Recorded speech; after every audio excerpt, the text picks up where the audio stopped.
just say no. Kids are too smart for that. They want science behind that, why they shouldn't be doing it. These kids could get a hold of this and that it was such high potency. Talk to your kid. Don't sit down at the dining room table and say, now we're going to have a talk. For a safe, healthy, and drug-free community.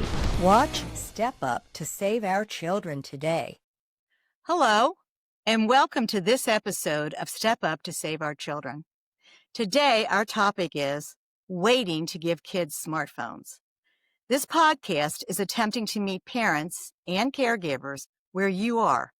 It is your opportunity to get valuable information to educate yourselves, to talk to your own children with honesty, truth, and most importantly, authenticity. On this episode, we will talk about raising healthy, balanced kids in a world that's constantly changing. I'm your host, Denise Mayer, and today we're tackling a question almost every parent faces. When is the right time to give your child a smartphone? It can feel like every kid has one, and that saying no, or even not yet, might leave your child left out. But more and more, families are starting to pause and ask, what's the rush? In today's episode, we're talking with parents who've decided to wait before giving their kids smartphones. We'll hear why they made that choice, what challenges they have faced, and what unexpected benefits have come from waiting. So if you've ever wondered whether your child is ready for a smartphone, or you just want to hear how other families are navigating this digital milestone, this episode is for you. My guests today are Meghan Robinson and Alexis Rod, founders of the Digital Balancing Project here in Anderson Township. Welcome, ladies. Thank you. Thanks for having us. We are so happy to have you. How are you doing today? We're good. Fabulous. Yeah, good. Kids are in school, so we won't complain right now. Isn't that the truth? Okay, well, I want to tell the audience a little about each of you. So I'm going to start with you, Alexis, because you are right there on the left. Your names are under there. So Alexis Rod is a passionate and dedicated community leader and the co-founder and president of the Digital Balance Project, a nonprofit organization dedicated to empowering families to cultivate healthy digital habits and foster meaningful online connections. A lifelong learner and committed healthcare professional, Alexis has practiced as a family nurse practitioner since 2008 and currently serves patients at Anderson Hills Internal Medicine in Cincinnati, Ohio. With a focus on both chronic and acute care, she is deeply committed to educating and empowering individuals to take a proactive role in their health and wellness. Beyond her professional pursuits, Alexis is an active volunteer with the Forest Hills School District, where she currently serves as PTO president at Air Elementary. Her passion for community engagement is rooted in her belief that small, intentional actions can create lasting positive change. Alexis resides in the Forest Hills community with her husband and their two sons. Luke is a 6th grader and Brant a 3rd grader, both proud students of Air Elementary. So welcome to Alexis, and let me say, I want to read about Meghan. Meghan Robinson is a wife, mother, physical therapist, and passionate community advocate. She and her husband, high school sweethearts, live in the Forest Hills School District with their 2 children, a 6th grade son, Jack, and a 4th grade daughter, Josephine, who attend Air Elementary as well. Meghan grew up in the Anderson, Mount Washington area, attending Guardian Angels and St. Ursula Academy before earning her degree in kinesiology from Miami University and her doctorate in physical therapy from the College of Mount St. Joe. She currently works as a physical therapist for Cincinnati Public Schools and previously spent most of her career with Mercy Hospital. She is also an active volunteer within her children's school community. She's also the co-founder of the Digital Balance Project. And her husband serves as the associate principal at Nagel Elementary within the Forest Hill School District. So welcome, Meghan. You two are very impressive. Thank you. Been a lot of volunteer work, that's for sure. So, Yep. yeah, no kidding, no It's a kidding. labor of love for sure. It is a labor of love. It is always a labor of love because, first of all, you never get paid to do it. That's number one. Yep. You're just giving, giving, giving. So to begin, Absolutely. can you share with the audience exactly what the Digital Balance Project is? Yeah. So the Digital Balance Project is a nonprofit organization that Meghan and I have co-founded. And we are really an organization that is trying to educate and equip families and communities to cultivate healthy technology habits. And that might be different for everyone, but we want families and communities to be able to make that decision. And then more than that, we also promote delaying social media use until your child is developmentally ready. We just strongly feel that kids deserve time to develop socially, emotionally, and cognitively with their social media and their access to information from a tech world that we're growing up in. So the Digital Balance Project so far Mhm. has been built on several workshops that we have had inside of our Forest Hill School District. And those workshops are different each time. But we've done child workshops, child parent workshops, and parent alone workshops. So that's what we're doing so far, or what we've you're done so far. educating. Yeah, you're educating a lot of different in approaching it from different ways to make sure that you are hitting all the things that really need to be hit. And I think this digital world that we're living in, I can already see, since you've started this project, backlash to having a smartphone. I mean, it is not a phone, it's a mini computer is what it is. Sure. And I think if you want to comment on that, all the things that can affect a child, we know that children's brains are not fully developed until they're in their mid to late 20s. And so when you have a fourth grader, and you can expound on that, Yeah. the impact that can have on their brains when unsupervised, particularly. So, Yeah, I want Meghan to talk about. So one of the things about a smartphone and when to get a smartphone, one of the problems is the importance of play. Mhm. Play. It's so critical, and a lot of our kids have less and less of that play nowadays because they're inside a lot more and they're not experiencing things out in the real world. They're not receiving as much, social interaction with face-to-face expression and, risk taking out in the, cul-de-sac and jumping from trees and all that kind of stuff. And that's really where kids learn and develop, and their brains are wired to develop in that way, through play, through trial and error, and not necessarily with a screen in their face. Well, So physical connection. That's where you're headed with that. sure. And it's so important because where do children learn to get along with each other, to monitor their behavior and other people's behavior Absolutely. with gameplay?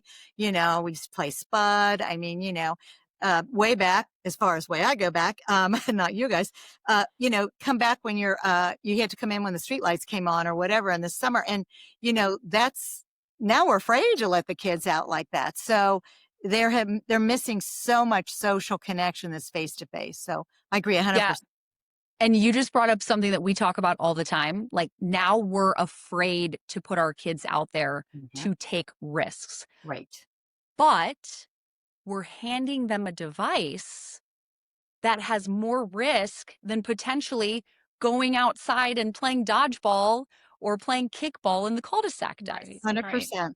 So the virtual world is so much scarier than the white van that we we're taught about, the white van that's going to come to your, your playground. And Yes. Run, run, unfortunately, run. Yeah. Yeah.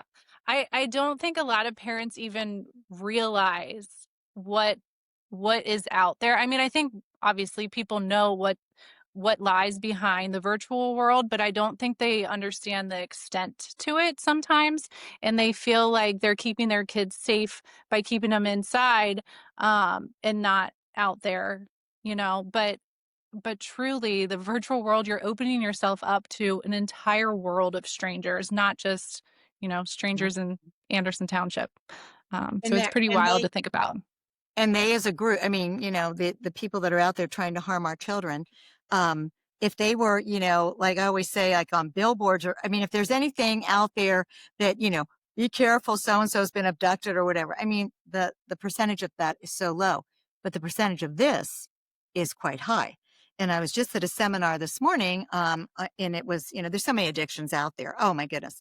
But the gambling addiction is up 150% in young kids. And it is, I mean, there's nothing more scary than that in my, opinion, because it's ending in suicide. So to your point, there's so many scary things. Well, and gambling is not something that your generation or our generation was ever probably prepared to talk to our kids No, about at no, a young age. no. And now it's something that will be in their hands when these devices are in their hands, because they will be. Hmm. These devices are they're going to be there. And so it's an evolving conversation that has to be had inside your home. Right. Yeah. Well, and they start often, back to that, when parents sometimes think like the video games and some of the things that the kids are playing, but those loot boxes and things, 'cause I've done a podcast on that, they're introducing the children to gambling, getting something for nothing, basically. And that just opens up another whole world. Yep, Definitely. very true. Yep. So how did you both decide what age are your children different from standpoint like, well, so Yeah. one of them can handle this and one of them can't, or I'm going to put parental controls on it. So let's talk about that. Yeah. We can let's talk about maybe we are very similar. Megan and I are very similar, which is why we're here. So when Well, we yeah. first started, Mhm. it was just, what are we going to do?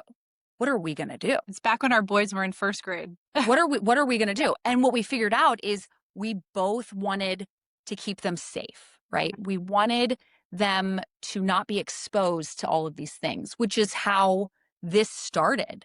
So that was the original, is just fear. Right. We came from a place of fear at that point. Yeah. Fear of addiction, fear of all of these things. And then mine has evolved into really this focus on mental health. How am I going to wait because of the mental health concerns? Not so much fear of addiction. Now I fear this mental health issue, the anxiety and depression that are increasing. So that was really what drove me and is now driving my thoughts. Yeah. And I tend to be, I'm, coming from healthcare background. I tend to be kind of research based and everything. I mean, I've researched as far back as sleep training and discipline and parenting issues. And so, as I took a deeper dive into what the research was saying when it comes to digital presence and having access to the digital world, that has driven me more and more into the topic. I really worry about my kids' mental health more than anything, and so I think it's just that's, I guess, my why behind it all, and just understanding the why behind it and not necessarily being fearful of it. Yeah, understanding it better. We're also doing it very well. We both have older, our oldest are the same age. They're both in 6th grade, and they are very similar in so many ways, but they're very different with what they want right now. So I'm feeling an incredible amount of pressure when it comes to him wanting a device, wanting social media. And being a part of the Digital Balance Project has helped me so much because I know so much more, and our conversations are really open and really honest. So I'm having a tough time right now, but this has helped. Sure. And then maybe talk to Yeah. I mean, Jack, Jack and Luke are very close friends, and like she said, they're very similar boys. But Jack does not necessarily feel the pressure to be socially present in the tech world. He could almost care less, honestly. And so I think that's an important point to bring up, is that not every family is going to look the same with it. Everything's going to be different. And then to the point of that is that not every kid within the same family is going to be the same. Yeah. My daughter is younger, and she's already questioning things well before my son ever did. And so I know that I will feel more pressure when it comes to her than compared to him. So it's just very interesting to kind of see the differences. And that's where we come from at the Digital Balance Project, is that, you know, what's right for one family isn't necessarily right for another, and what's right for one kid isn't necessarily right for the other. So it's important to have the information and make the best decision for your family and your situation.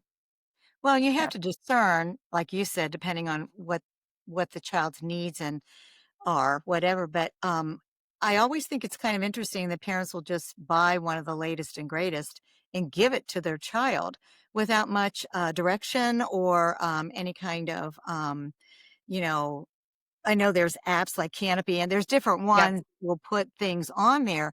It's just, it's like handing them that computer that, for instance, at the school has limitations on it so that the kids can't get on sites that they shouldn't get on, and things like that. But the parents just hand this thing to the kid, to the child, and really have no idea what they are accessing on it. Yeah. We were just talking. So, we focus on the kids, right? Kids are going to feel isolated. Kids are going to be more anxious. Kids are going to be more depressed. But you know what is also really interesting? Parents, we feel so much pressure. We feel left out, right? We feel this weird, like, if our kid doesn't have it, or how are we going to keep communicating with parents? So it's also interesting that the parents also have this feeling that comes along with not giving, right? Which is where this community for us has started. It's incredible to know other people who are going to make mistakes like we are. Sure. But we're walking through it together. Yeah. And the saying is, it takes a village, and it really does. And when we realized how many people felt the same way that we did, it was, it empowered us to do this. And there's a lot more people out there than you really think that are on the same page. But I think a lot of the times people just kind of go along with the flow, and they listen to their kid that everybody has one, which isn't necessarily true. No. And I think it gets back to the age-old thing that I've always said to my kids: I'm not your friend, I'm your mother. And yeah, and I think that got lost in the weeds somewhere, that parents want to be friends with their children, and maybe when they're 40, you can, but not necessarily when they're 8. So, Yes. yeah, and I think that that's a really important issue, that parents cave all the time to some of this stuff without really thinking it through. And I'm not putting the blame on parents. They're so distracted with phone addiction that, they're just not focused in on what could possibly be a very harmful thing in the hands of a child. And, when you talked about the mental health issues, and, we talk about cyberbullying, we talk about sexting, we talk pornography, we talk, there are so many things, eating disorders. I just did one on eating disorders, and my niece, my great niece now, was so cyberbullied that she ended up with an extreme case of anorexia. I hope she can fully recover. She's doing well. But those are all mental issues that you take a child that their brain is not developed all the way, and then you add in middle school or even high school. And we all know there's a reason that even old people talk about when I was in high school. I mean, there is a reason for that. It was a anxious time. Then we've added in all these other anxieties that go along with it. And parents think they're doing a really good job, and sometimes it's enabling. Well, I think too, parents are tired. Oh, yeah. Parents are tired, right? There is too much to learn. Oh, yeah. And how do you learn it all? What we have now, we know we can't, right? Mm-mm. So I think something that is interesting about, all of those things like the cyberbullying, right? The pornography, the sexting is we are going to have to continue to keep open conversations with our kids, right? Yeah. They're going to see it. They're Mhm. going to experience it. And if we can continue, and something that we've talked about with the Digital Balance Project is maybe every week, or Tech Talk Tuesdays, we've heard, or driving to sports practice, talk about those things. Talk about them. Mhm. Talk about sexting. Talk about sending photos. Talk about it. Don't wait until it happens. Really, Right. it's Well, it's that's one of my important. things. That's one of my things right when my podcast comes on is don't have a sit down at the dining room table. Talk all the time, talk, Right. find this little experience or that little experience just to add something. And I think the Talk other all the time. Yep. talk all the time. I'm pretty good at that. But I We think, hope. oh gosh, but I do think that, parents need to really impress on their kids as well that anything that is on those phones will be on there forever. And, how this can come back to cause them problems in a scholarship or getting, doing this or doing that. It can follow you forever into perpetuity. So that's another thing they never really talk about. And you get an 8-year-old on one of these mini computers and some of the stuff that they can do on there, and it never goes away. Yeah, one of the things you are correct. I think, though, sometimes we get distracted by the big thing that happens in the news, right?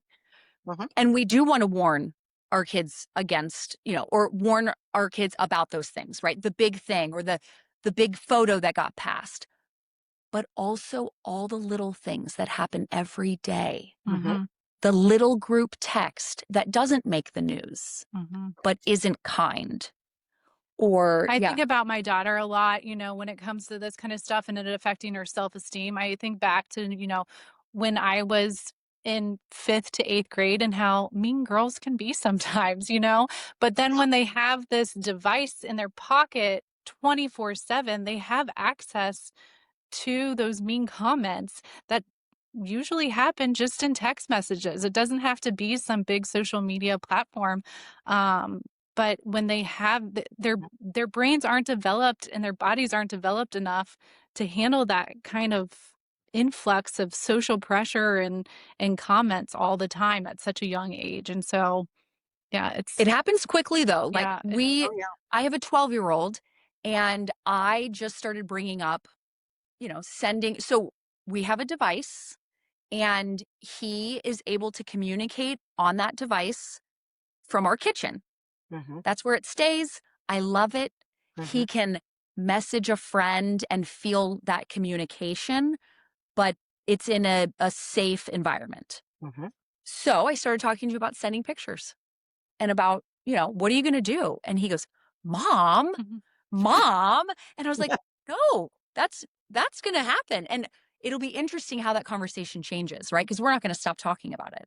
No. But in 1 year, it might be oh, you right? Like it happens quicker than you think, for sure. It's never too early to start the conversation. Yeah. By any means.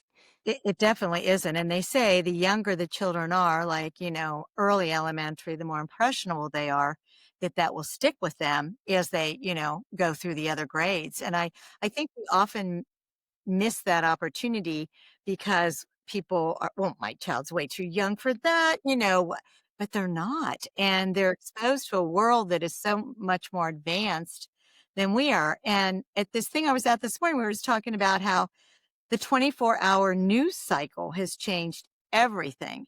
And, if you have the television on, or it doesn't matter, it comes on your phone, it comes on so many Yes. things, so where a child growing up in the 50s was worried that, the Russians were going to nuke us. And and the teachers had us get under the desk. That was intelligent. Yeah. So, but that was the fear back then. And I can remember as being a real fear. Now it's 24/7. It's this thing and then it's that thing. And my grandkids when they were real small, well, I'd say like second, third grade, they were worried about tornadoes because they heard it all the time. I said, we don't really live in a place where that happens very often, but they don't know that. Yeah. Yeah. Well, you brought up like getting under the table at school, right? Tornadoes or the Russian attack. Yeah. Now, right, how it's evolved is how do we get these phones out of their hands inside the school building, right? Right.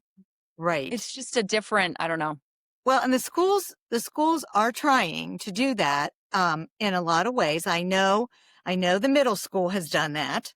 And I know that they have some limitations in high school as well. They can, I think, get them out at lunchtime maybe, or what.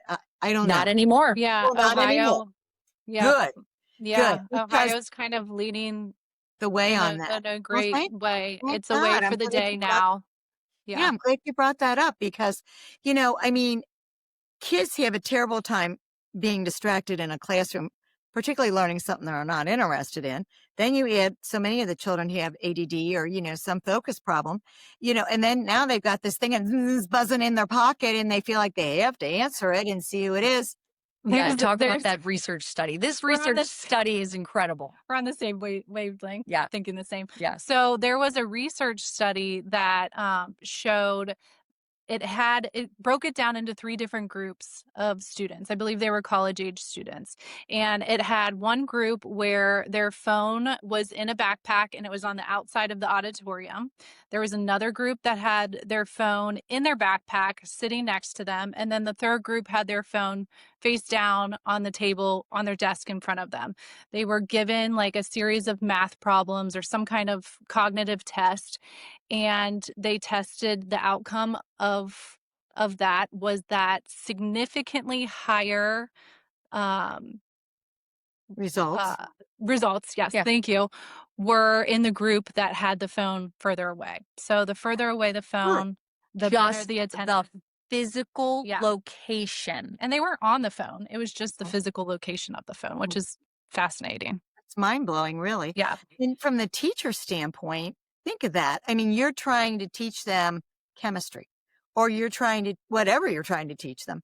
And you're not only, dealing with, puberty age for the most part, all the things that are going on, and the girl ahead of them in the short skirt. I mean, I'm just saying all of the things, the distractions that go on in a classroom. And then you're trying to teach them something. And then you're wondering why they didn't get it. I think But why they didn't get it. It's also happening at home, right? Like where do we choose to do homework with our kids? Right. Where are our phones when we're teaching them home? I mean, the distractions are everywhere and we're going to all have to work on it. And we're just hoping that kids understand it and can start learning good techniques and tools because when they're in high school or they go off to college, that phone's going to be there. Right. They're going to have to study for an exam with their phone right there.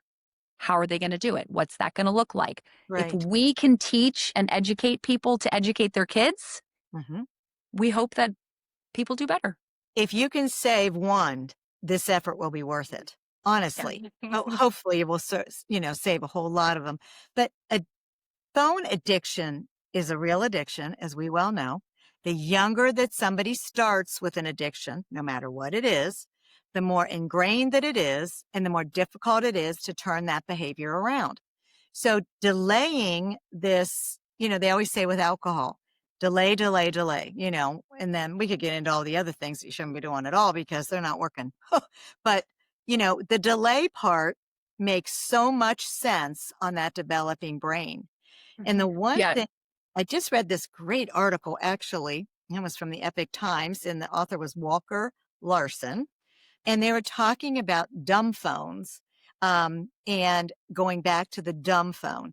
Now, the dumb phone, sounds crazy, but and I know that my daughter bought one of these for her fifth graders. And so when he's at practice and maybe practice got cut a little short or I don't know, whatever, he can text her, he can call her, but he can't get on all this mini computer stuff. So they are Awesome. connected. Yeah. So he's connected. She doesn't have to feel anxious that there's no connection for him to be able to get a hold of her or her husband, but the rest of it doesn't exist. Now, I do think he does get on some other stuff where maybe it's what you were talking about too, where they can have like a little FaceTime group. I don't know. I guess it's on that. It could be on his computer, on his iPad. It probably is on his iPad, where like there's 5 or 6 kids that, can talk back and forth a little bit, but it's monitored, I think. So what are your thoughts on And that? those things are wonderful. I'm going to let Meghan touch on this and Yeah. what she's specifically doing, and then I can tell kind of what we do. So we have delayed as long as we felt like we could. My son, we actually just recently, within the last couple weeks, bought what's called a bark phone, which is incredible that all these companies are recognizing this trend in parents and what we're wanting for our children at this point. But Bark is a parenting monitoring company basically that has developed this phone, and it's essentially a dumb phone. So he has the starter package where it's just calls and text, and it's from approved numbers only. But he was going to be out with friends all night long for trick-or-treating and Halloween, and we were feeling the need, like, we need to get a hold of you at some point, in this night. I have no idea where you're at. Obviously there's adults around, but it came to a point that we're like, okay, I think we need to be able to get in contact with one another, and I think that's a great starting point for a lot of families. Yeah, we do. We started with a gizmo, Mhm. which is a really, really very elementary watch. So that was 2nd, 3rd, and 4th grade. And then now we've moved into an Apple Watch, and it's perfect for us. It can go with them. They can't do much, really anything, but they can call us. They can tell us when practice got changed. They can give us information. And I love that these 2 different techniques are teaching them tools, Absolutely. teaching them. And we hope that they'll talk to us when there's things that come up on those devices or problems that come up. And then there's a Absolutely. gradual introduction to devices. It's not an all or nothing type of mentality. Especially the Bark phone can then be more advanced and give more allowances in internet and apps, and it grows with them before that they're given a full-blown smartphone with that. A lot of Apple devices focus around privacy, so it's really hard for a parent to monitor that type of stuff. It's way too overwhelming. And so there are options out there to help kind of gradually introduce and teach our kids how to use it in a responsible way, because they're not ready to just go No. from nothing to everything all at once. Exactly. And the maturity level, depends. I mean, sometimes the boys are a little bit, the girls are a little more advanced just because of the brain thing, and not a lot, but a little bit. And so you don't really know what you're dealing with. And then all parents, as we well know, are not created equal. And Yeah. so what one parent, can monitor and think about and be careful and whatever, you have parents that are not doing that and it's the Wild West. And then they're trying to interact with your child, particularly, right now you ladies have your children in elementary school. And I call that, especially in Forest Hills, Teddy Bear Central. It is the kindest. It's the kindest, most loving, for the most part, Yep. nurturing. And then we take them, and with 6 of those schools, they go into Nagel. And Nagel is, I think, a wonderful place now. And I think that, Alexis' sister is doing an amazing job. But it is a little baptism by fire from the standpoint that they've come out of that nurturing, where they knew all the kids for all those grades, and now bam, they're in these different houses and it's great. They need to meet everybody and all that. But I think I think anxiety wise and whatever, of course, that's a huge step. Huge step. It's a big step. Yeah. Step. Yes. Something that you brought up, girls and boys Mhm. and how they are different also, Yeah. right? So we know she's got a daughter. I've got two boys. She's got a son and a daughter, and I have two sons. They're going to be impacted differently, Mm-hmm. right? They're going to transition through social media and smartphones differently. Mm-hmm. But something that we've learned is girls and social media. Social media is much more harmful to girls than it is to boys. Right. I'm not saying let those boys get on social media, but Mhm. girls are much more harmed when it comes to social media. So I think that's something that moms and dads need to remember. Also, what's interesting is because of social media, boys are turning from internalizing disorders, Ex- are turning from externalizing disorders like drug abuse or Aggression. motor vehicle accidents. Yeah.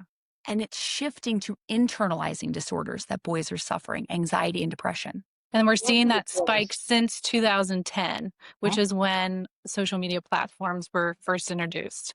Right. Yes. Yeah. Well, boys typically, I know when they're in puberty, like middle school or whatever, some are already here and some of them are small. And so that is an aspect that they're, sometimes they'll start working out or whatever.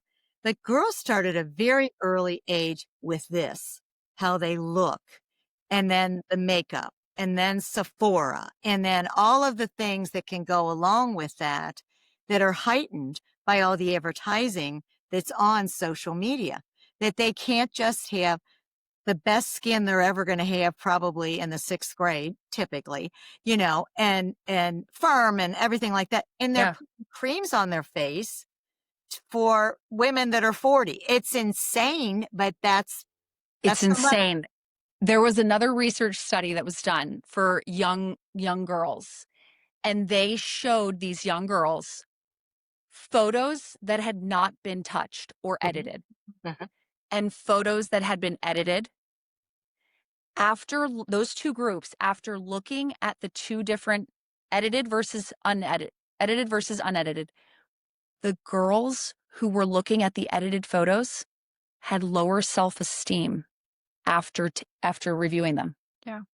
Versus girls who just saw unedited, Real beautiful natural. face. Yeah. And it's not surprising. I mean, but the fact is that we're seeing it in the research now. A lot of the generation of parents that were ahead of us didn't really have access to all of this information that we in this parental generation now have access to. And so, just receiving that information, when we know better, we do better. And so I think that's really where we're coming from, and why this is such a trend now is that we're understanding that all this research is coming out and it is truly affecting the kids. So we're kind of like in a unique situation here where we can Timing. do something about it now because we understand it and there's numbers behind it. And, and that's what we were talking about this morning. This thing was that, why was it the way it was then and the way it is now? It's because we've learned so much more. I mean, every month practically you get something new that has come out where they've done a study. And just like you said about the cell phones and, I think that, obviously just say no to anything didn't work even back then, because there was no. Kids are so smart and they start out so smart. They want to know why do you not want me to have a phone? Why? Yes. You don't understand that. So when you can be authentic and transparent and really sit down and explain to them some of the things, not scare tactics necessarily, but just things that, like I said, could haunt them the rest of their lives if they did something, that they would feel guilty or shame about or whatever. They need to know that. Yeah. Mhm. Meghan and I talk about this a lot. When we're asked why are you waiting? Why? Mhm. Show me the research that tells us the benefit of social media, right? Show us the research. I love that.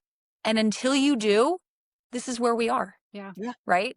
Right. My son, in talking with him, after we talk about the numbers, he gets it. Mhm. Like he understands it. It Mm-hmm. still might not be what he wants, but he understands it. Yeah. And yeah. And that's so important. I mean, and that's, we were talking today about the importance of being able to talk to your kids, and that's another podcast coming, but um, it is so important that you have meaningful conversations, little bits at a time, like we just said, and that they're consistent, um, and that you let them do most of the talking, not you. You Right. ask an open-ended question and wait. And sometimes that can be, for us that talk a lot, that can be difficult, but it is bite your tongue and Yeah. listen to what they have to say, 100%. because that is a whole world that will open up for most parents that don't bother to do that.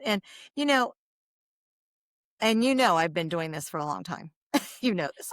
And so all the things that we've talked about and done and whatever, I'm still flabbergasted at some of the information. There was a young man at one of the high schools that was caught doing a THC vape in the bathroom. And his parent reached out to me because he knew me and wanted to know, and he was going to be expelled. Didn't work out that way because the school's got good ideas of how to work that out, and he did get help right away. But I looking and thinking, how could you not know about this? How could you not know about this? So I think there is a level of responsibility that goes back on the parents to educate themselves. Yeah. And you two have done that in this whole arena with the smartphones. And it's so great that you are reaching out to the different groups of people, parents and the kids and whatever, to try to educate them, because there is a stigma that comes along with all parenting that makes people think, if I open my mouth, you're going to think I'm a bad parent. And that is counterproductive, obviously. And it enables the behavior that is unhealthy to continue. And we were saying, wouldn't it be great if we started like an Alcoholics Anonymous, only call it something else, of course, but where you would go, seriously, and you would be anonymous. And when you go to this meeting and you talk about what's going on in your family that you're trying to deal with, 10 to 1, the parent next to you is in the same situation. They can Absolutely. pull this information and therefore learn. I know that you're both in the medical profession. I was a medical technologist. I know this stuff. And what I'm amazed at is that parents will embrace medical stuff, but they won't embrace this stuff. So they'll say, my child has strep, or my child has this, or, scoliosis, whatever it is, but they won't talk about this, because then the parenting part comes into play. Yeah, I agree with you. I think it can be hard for parents to recognize it or notice it, but I do think parents are getting better. Yeah. I I pray think that's true. I do. I think parents are starting to say, what's the problem? Where Hmm. is it? Hmm. And I do think people are starting to look at phones and devices and the involvement that they have in those problems. In I will every, say, right. One thing that we did at one of our workshops is we had the kids at the end turn back to their parents and really give them advice and really let them say, well, let me tell you also about some of the problems that you have with your device, right? So, Mhm. like, look in the mirror and let your kids know that. Let your kids tell you what you need to work on when it comes to a device. Right. Well, It's such a unique, every family is going to have their own little culture when it comes to that kind of stuff. But again, it all just goes back to open communication between parents and their kids. And it takes the community as a whole, parents and schools together to really have this collective action in making a difference, to Mhm. promote delaying for as long as possible and to continue to promote free play and having phone-free, device-free schools. It takes everybody as a community together to really make a difference when it comes to this. And like she said, I think people are more aware of it and are talking about it more these days. And it's awesome to kind of be a part of. Well, I would think that would make your job and your not for profit easier, a little easier. So the more people that you can get to say, so when your daughter says, I want this, and she said, and all my friends have it. I mean, that's what they all say. And then all of a sudden you start to realize, well, no, your best friend, I talked to her mother, she's not for this either. That makes it easier, I would think.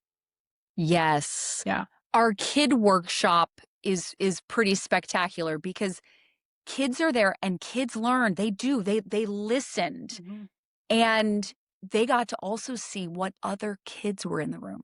Mm. So even if somebody has a phone and somebody else doesn't, or somebody has social media and somebody didn't, they still knew that they were all there to learn and to Mhm. have open Yeah.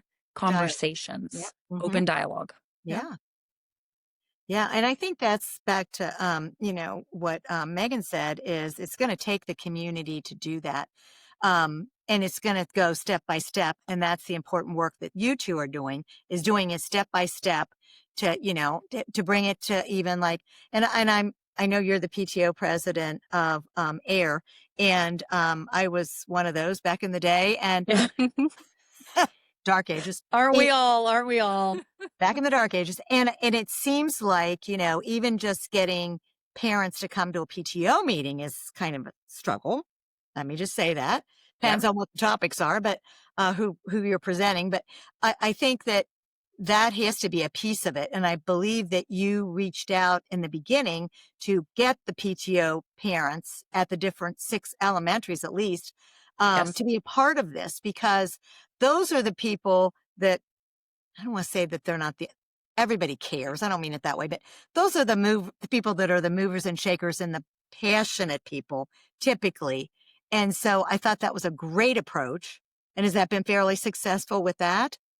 We've had a huge kind of outcome of our parent academies that we've been Mhm. hosting. And I think, just reaching out to our friends in general who talk to other friends, and it kind of spreads like wildfire. And we've had really good attendance in that way with a lot of our workshops.